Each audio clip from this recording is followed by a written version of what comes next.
ಹಗರಣದಲ್ಲಿ ಭಾರಿ ಅಕ್ರಮ ಹಿನ್ನೆಲೆ ಮತ್ತಷ್ಟು ಅಕ್ರಮವನ್ನ ಮಾಡಿಕೊಂಡಿದ್ದಂತಹ ಮುಡಾ ಸೈಟ್ಗಳನ್ನ ಸೀಸ್ ಮಾಡಲಾಗಿದೆ. ಮತ್ತೆ ನಿವೇಶನಗಳನ್ನ ಮುಟ್ಟುಗೋಲು ಹಾಕೊಂಡಿದೆ ಇಡಿ.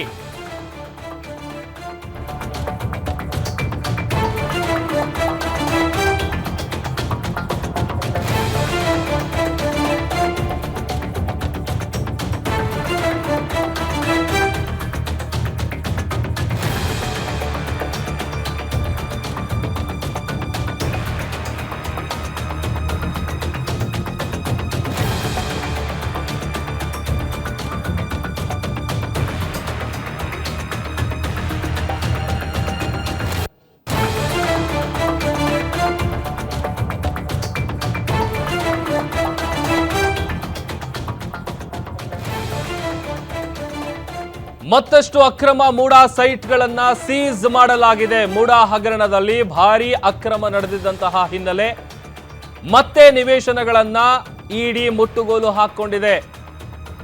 440 ಕೋಟಿ ರೂಪಾಯಿ ಮೌಲ್ಯದ ಆಸ್ತಿಯನ್ನ ಮುಟ್ಟುಗೋಲು ಹಾಕಲಾಗಿದೆ. ಅಕ್ರಮವಾಗಿ ನೀಡಿದ್ದಂತಹ 252 ನಿವೇಶನಗಳು ಸೀಸ್ ಆಗಿದೆ. ಅಕ್ರಮವಾಗಿ ಸೈಟ್ಗಳನ್ನ ಅಲಾಟ್ ಮಾಡಿದ್ರು ಅಧಿಕಾರಿಗಳು. ಮಾಜಿ ಆಯುಕ್ತ ದಿನೇಶ್ ಕುಮಾರ್ ಬಳಿ 32 ಸೈಟ್ ಇತ್ತು. ಅದರ ಜೊತೆಗೆ ಕುಟುಂಬಸ್ಥರ ಹೆಸರಲ್ಲಿ ದಿನೇಶ್ ಕುಮಾರ್ ಆಸ್ತಿಯನ್ನ ಮಾಡಿದ್ರು.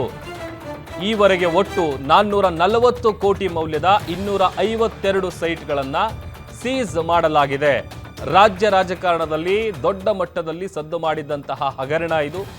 ಮುಡಾ ಹಗರಣದಲ್ಲಿ ಭಾರಿ ಅಕ್ರಮ ನಡೆದಿರುವಂತಹ ಹಿನ್ನೆಲೆ 100 ಕೋಟಿ ರೂಪಾಯಿ ಮೌಲ್ಯದ 92 ನಿವೇಶನಗಳು, ಅದರ ಜೊತೆಗೆ ಈ ಹಿಂದೆ 300 ಕೋಟಿ ರೂಪಾಯಿ ಮೌಲ್ಯದ 160 ಸೈಟ್ಗಳನ್ನು ಸೀಸ್ ಮಾಡಲಾಗಿತ್ತು. ಒಟ್ಟು 440 ಕೋಟಿ ರೂಪಾಯಿ ಮೌಲ್ಯದ 252 ಸೈಟ್ಗಳನ್ನು ಮುಟ್ಟುಗೋಲು ಹಾಕಿಕೊಳ್ಳಲಾಗಿದೆ.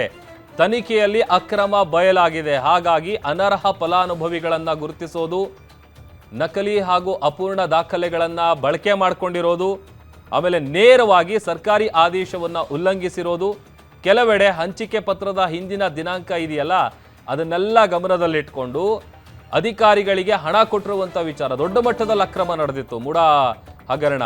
ಹಾಗಾಗಿ ರಾಜ್ಯದಲ್ಲಿ ದೊಡ್ಡ ಮಟ್ಟದಲ್ಲಿ ಸದ್ದು ಮಾಡಿತ್ತು. ಈಗ ಅದರಲ್ಲಿ ಏನೇನು ತಪ್ಪುಗಳಾಗಿದೆ, ಯಾವ್ಯಾವ ಸೈಟ್ಗಳನ್ನು, ಅಂದರೆ ಎಷ್ಟು ಸೈಟ್ಗಳು ಓವರಾಲ್ ಆಗಿ ಎಷ್ಟು ಕೋಟಿ ಮೌಲ್ಯದ ಸೈಟ್ಗಳೇನಿದೆ, ಎಷ್ಟು ನಿವೇಶನಗಳನ್ನು ಮುಟ್ಟುಗೋಲು ಹಾಕ್ಕೊಂಡಿದ್ದಾರೆ ಅಂತ ಇನ್ ಡೀಟೇಲ್ಸ್ ನಾವು ನಿಮಗೆ ತೋರಿಸ್ತಾ ಇರೋದು. ಆ ಹಣದಲ್ಲಿ ಸಂಬಂಧಿಗಳ ಹೆಸರಲ್ಲಿ ಸೈಟನ್ನು ಖರೀದಿ ಮಾಡಿದ್ದಂತಹ ದಿನೇಶ್ ಕುಮಾರ್ ಏನಿದ್ದಾರೆ ಅವರಿಗೆ ಸಂಬಂಧಪಟ್ಟಂತ ಸೈಟ್ಗಳನ್ನು ಈಗ ಮುಟ್ಟುಗೋಲು ಹಾಕ್ಕೊಳ್ಳುವಂಥ ಕೆಲಸ ಆಗಿದೆ. ಅನರ್ಹ ಫಲಾನುಭವಿಗಳನ್ನು ಗುರುತಿಸೋದು, ಈ ಎಲ್ಲ ವಿಚಾರಗಳು ಕೂಡ ತನಿಖೆಯಲ್ಲಿ ಈ ಅಕ್ರಮ ಬಟಾ ಬಯಲಾಗಿದೆ.